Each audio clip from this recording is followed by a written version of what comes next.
Tidak boleh berputus asa dalam menggapai rahmat dan ridho dari Allah. Apa yang harus kita lakukan? Berkurban. Fasholli li rabbika wanhar, salat dan berkurban.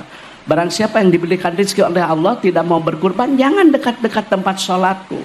Dasar bener mah ibu teh bisa kurban ya teh. Ayeuna mah kieu we nabung sapoe 10.000. Lamun 10.000 sabulan 300.000 nya.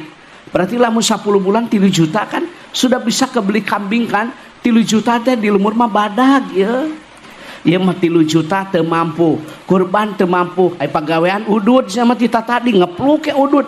Eta rokok jeung domba teh mahal keneh rokok saya teh. Lain seuri dengekeun saya kitu wae hirup teh. Kurban teu kuota we mane mah hayo.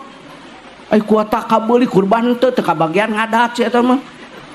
Mana jona daging kurban, lain waktu narima, waktu mere atuh. Dari harta kita ini ada hak orang kurban. Dan terus terang nih,